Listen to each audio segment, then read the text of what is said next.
Welcome. First and foremost, I'd like to take the time to thank you for being here for our presentation.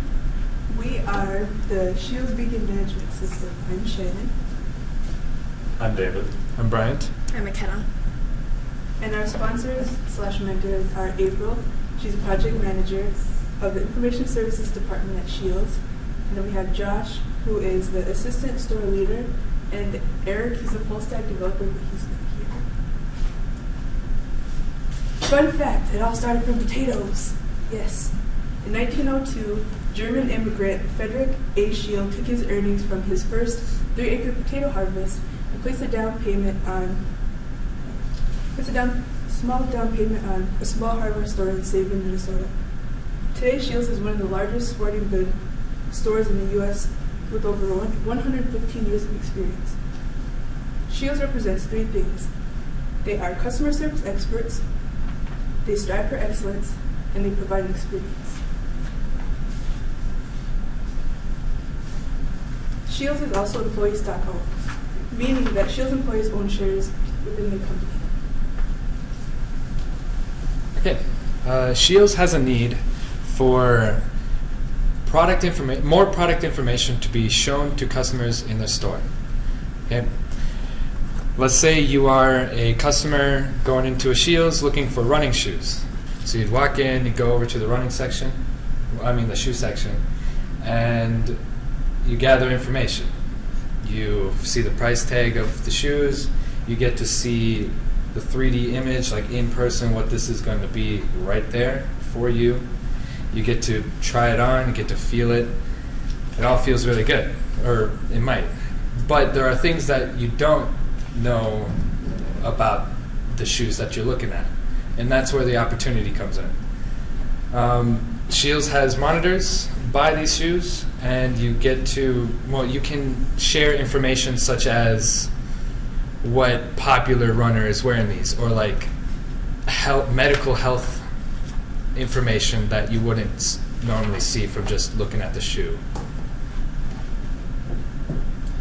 And their proposed solution is with beacons. Okay? These things have everything that you need to accomplish this goal. They hold the information that you want customers to show. They have they interact for movement, so you put the beacon in a shoe, and when a customer picks it up, information is shown on the monitor, right? And they work through Bluetooth, so we're creating an app that manages all the information that's stored in this. It edits them, and you can change just from being around these things what monitors the beacons are attached to. There are 3 parts to this project. It is last year's Lift and Learn, where they made the functionality of putting the beacon in the shoe. When you pick it up, it sends information and displays it on the monitor. This year's we're dealing with the beacon management system, where we're making a mobile app that just deals with all the information, and the 3rd part is just combining the 2. So our portion of the project is the beacon management system, which connects all the pieces together, the beacons, monitors, and product information. Some of the requirements for this project is generate IDs for beacons, tie SKU information to beacons, be able to edit SKU information, attach beacons to specific monitors, and preview changes before deployment. The UI will be on an MC40, which employees will have, which also have a barcode reader, so they'll be able to scan the SKU in order to look up the information on their phones. Since some MC40s are older than others, a large range of Android versions is needed. So we have our app supporting Android versions 5.1.1 Lollipop all the way up to Android 10. Scope also includes making a NOC database to hold the SKU information, and also a web API that's able to pull and change information from our database. It is not in our scope right now to include our SKU information to be displayed on the monitor, which was done in the last capstone project. The goal of this project is to make a management system which is able to connect the beacon SKUs and monitors. The value in this is that employees can manage multiple beacons at once and look up SKU information. They can also edit beacon configurations, like changing what products they're attached to, change the monitors, and edit information on the product. For example, if an employee sees that a display is displaying the wrong color of a product, they can go on their phone, change the color of the product to the proper value, update this monitor, and so it displays the correct information.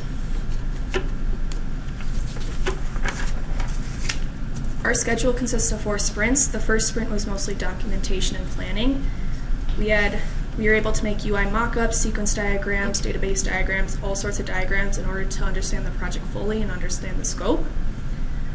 We also took this time to get any needed supplies like the beacons, the MC40s, and any SKU information.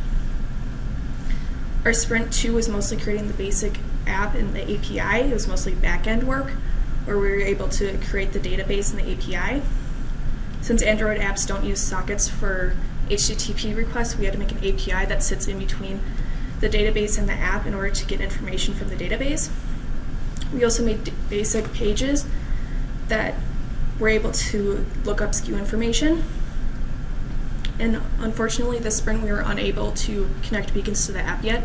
However, we were able to work with our API to get beacon-related functionality. So overall, we were able to even out to 100% completion. Sprint 3 is mostly beacon functionality with the app. It includes the beacon epic that we weren't able to do last sprint. And also we hope to work on our UI and make the connections between the beacons and monitors and the SKU information. Although we did some testing in sprint 2, we hope to do more in this sprint because more implementation of functionality will be done at this time. This sprint also includes less story points because of spring break. Some members will be gone during this time, so we wanted to account for this in our schedule. We also wanted to front load the project to help with any issues or concerns that happen later on, so we have some padding in case we can make some, we have to fix anything so we don't delay the progress. Sprint 4 is mostly bug fixing, documentation fixing, and wrap up. Our last sprint consists of the least amount of planned story points at 30 to account with any time needed to fix bugs or testing. It also gives us more time to wrap up our documentation and prepare for the final presentation, along with preparing information needed for Sheels. Again, we wanted to make sure we had extra time just in case anything goes wrong and we had adequate time to fix those concerns.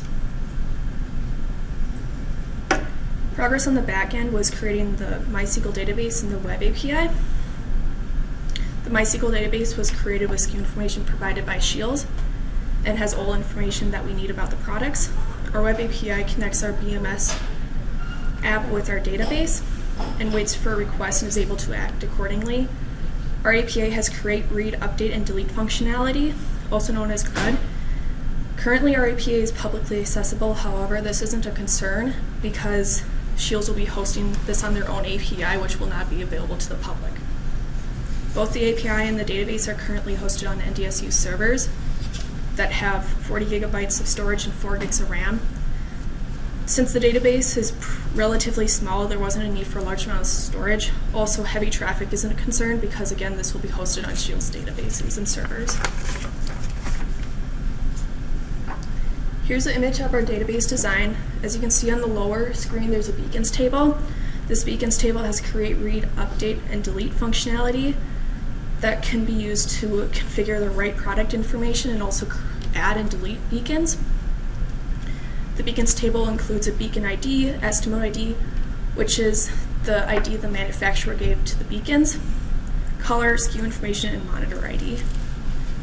The rest of the database is read-only. This is a security design for employees not to be able to access the database directly. This is to prevent any employees from accidentally deleting tables or messing with any of the connections while using the app. The database includes product information like SKUs, product names, price, colors, images, and descriptions. And there also isn't a need for user information since a login isn't required for the app. The phones themselves already have locks on them, so it wasn't necessary that the app would also need a lock.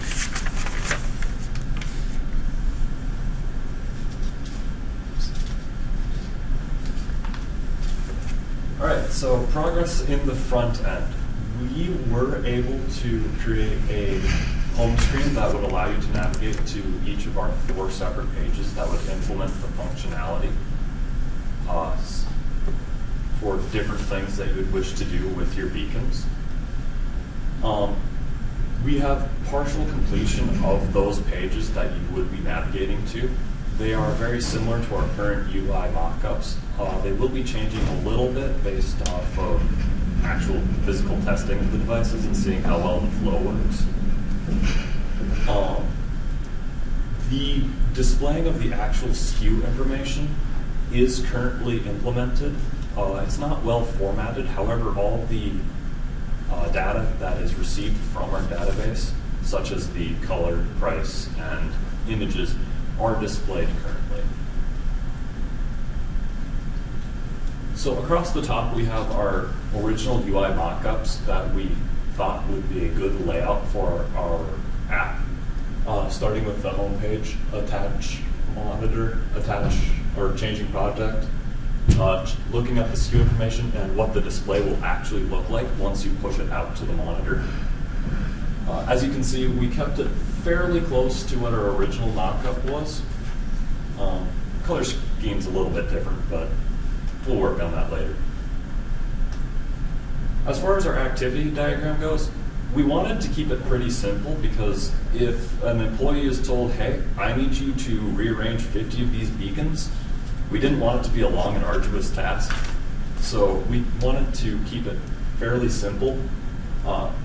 If you wanted to change the product of or change what product a beacon is tied to, you go to the change product page where you can then say, this beacon is now tied to this product. And it could just be as simple as that. 3 buttons and you're done. Also, if you have the barcode scanner, it could even just be as simple as 2. This beacon, beep, this product, done. Or if you want to actually find out more information about the SKU you're looking up to double check that it is the correct one, you can go to the SKU info page and it will pull up the image and all the SKU data. That is the page that we currently have the most implementation done on. Or you can go to the change monitor page, which will, as Brian said, there are several monitors all over in the shoe section, for example. You can tell which monitor that this information is supposed to appear on. And then the preview display. This is just making sure that it's in the right format and orientated in the correct direction because most of the monitors are in portrait mode that we saw. So we wanted to implement it so that you could change it to the correct orientation if necessary. As for the progress with beacons, we currently don't have our app connected to the beacon because of security setbacks that we found a little bit too late in the sprint to fix. What we needed to do is we needed to get the password from the S-Mote Cloud, which is the company that creates these, to access the information from an outside source. And however, we can access them through their app, and by doing so, we were able to acquire knowledge on how we're going to be implementing the beacons later on, because there's a lot of different ways you can use these things.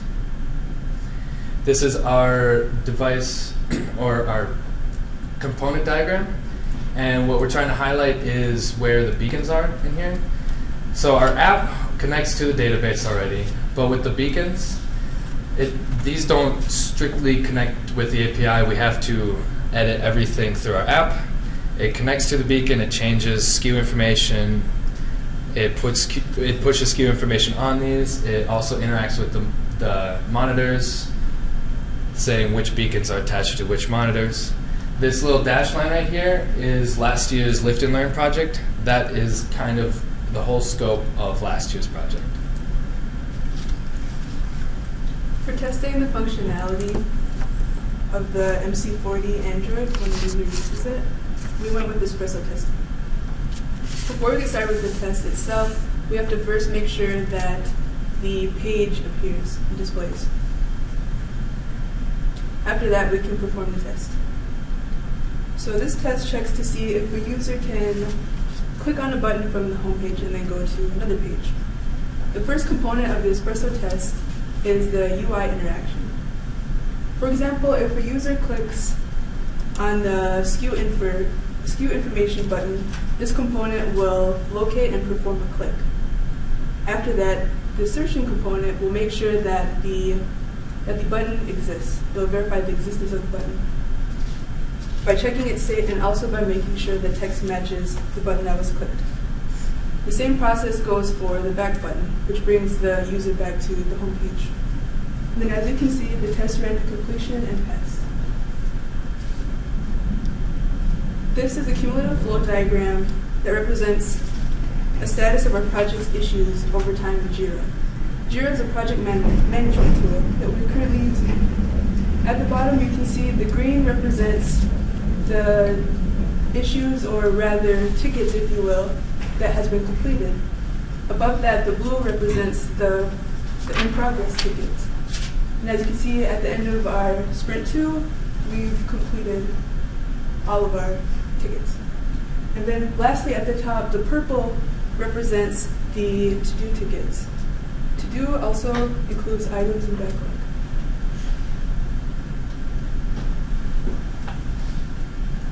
So for everybody to see clearly what happens with the app, we provided a video. We can also show a live demo after this presentation if you want to see that too. We just, for display purposes, we did a video.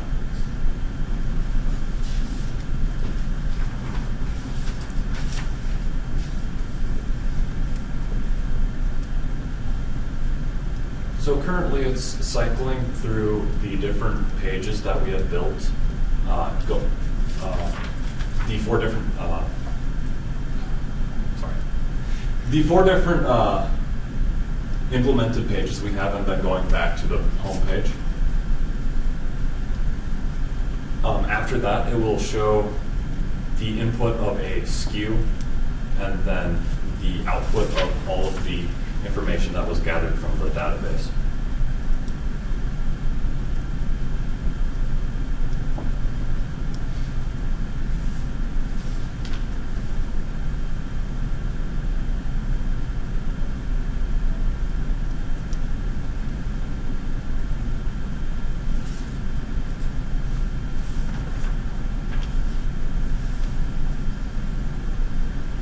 So now you can see a picture of the product as well as a scrollable field with all of the information that we have gathered from the database. This we will format a little bit better next sprint so it's a bit more readable. And ideally, we would make it a lot easier to look up SKU information. All right. Currently, you can use the scanner attached to the MC40 to fill out that text field. Yeah.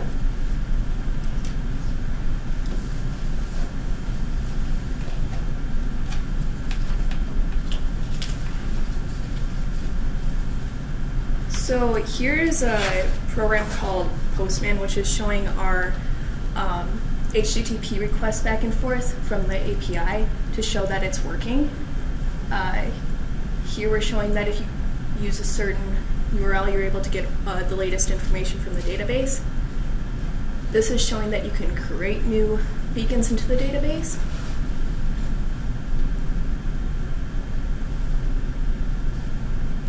And then again, going to the latest and gathering any new beacons that were entered in.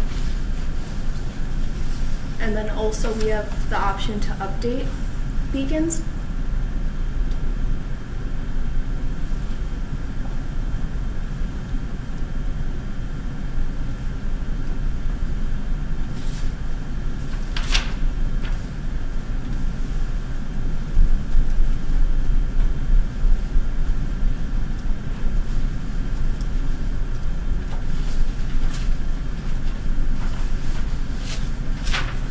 And again, showing that if you go to the latest tab and redo the request, you get the updated beacon list. And the last one is being able to show that we can delete beacons from the database. This is all functionality that has been implemented in our back end. However, we have not implemented it in our front end yet, so we can't actually show this off to you inside of our app. But the databases are working correctly.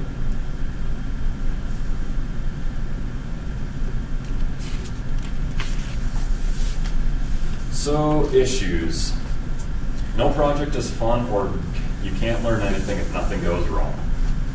When we first got this project, we had no documentation, no code, and a 23 silent video of a shoe being picked up, and that was about it. After some digging, we were able to find last year's code in a repository, thanks to Professor Rademacher. Even after we found it, we couldn't get it to run. By this time, we were informed that this was outside of our scope of our project, so unfortunately, we spent several man-hours trying to get a code to run that we didn't meet this semester. But it was a learning experience. We've had some issues with source tree, which is our, I'm not sure exactly what it's called. A Git UI. A Git UI. I'm guessing it's mostly just lack of knowledge of the platform. It seems to work very well for Sheels, as this is the Git UI that they use for their projects. Most of it's getting sorted out. We usually end up just falling back to command line and doing it the old-fashioned way. We've also had some issues with the databases that we've received from Sheels. The first one was filled with HTML code and was pretty much unreadable. The second set we had didn't have items in 2 different tables, so if you decided to look up Adidas size 12, you get all the SKU information, but there were no pictures. Or if you looked up one with a picture, there was no SKU information. So we had to update that database again. Thankfully, though, Sheels has been very quick on the draw with these and was able to get us the information and corrected information immediately after we brought it to their attention. Android version issues. There have been several strange issues with trying to span such a large gap in Android versions. At one point, we found out that our project wouldn't run simply because it had a capital letter in the project name. So we've been dealing with a lot of small issues that just seem to break everything every once in a while, just because of strange issues there. We've been able to overcome it mostly with a lot of Googling. And beacon connection issues. That mostly comes down to dealing with hardware that we have never heard of up until this semester. And as Brian, I'm sure, can tell you, more Googling. Lots and lots of Googling.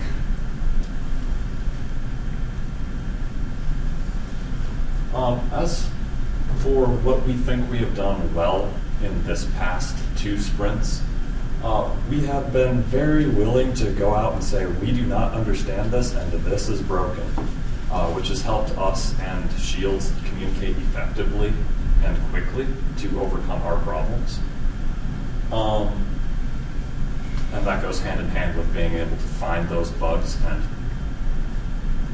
stamping them down as quickly as possible before they snowball into some giant monster.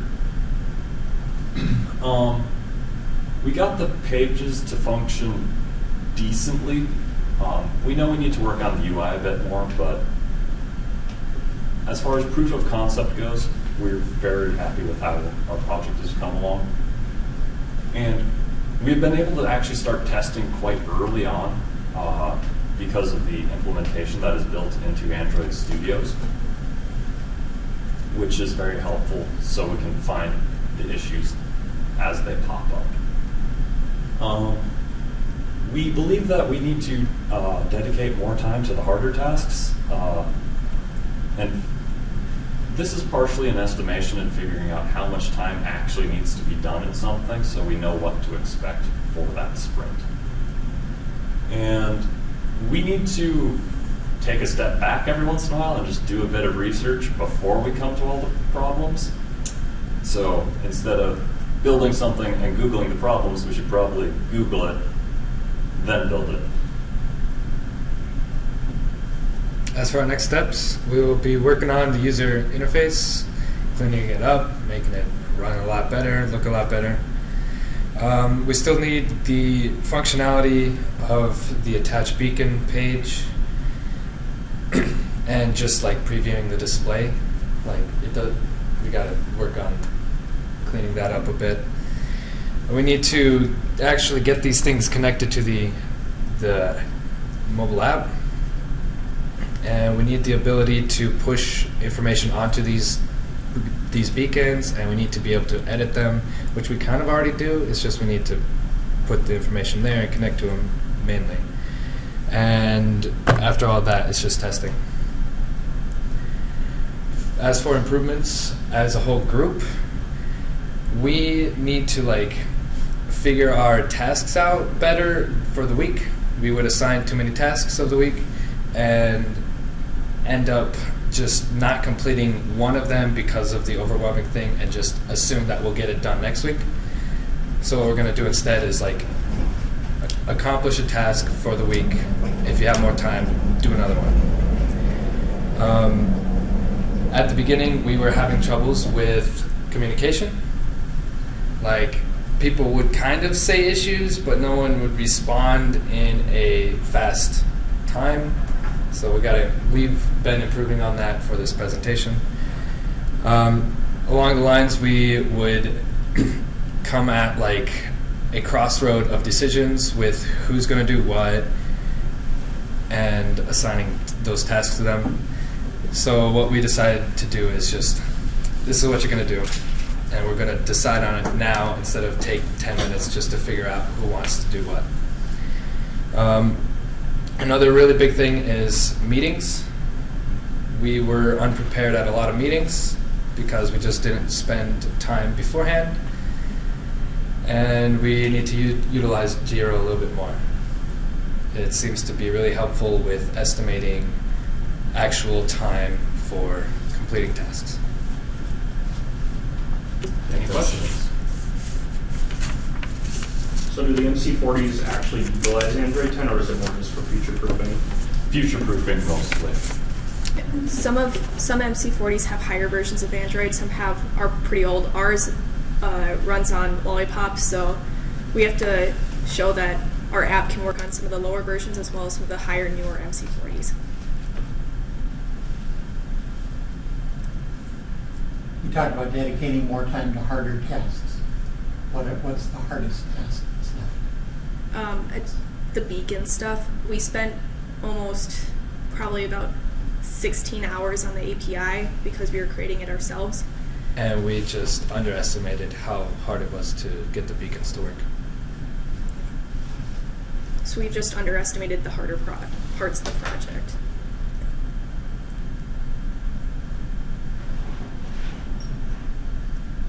I think I Very good.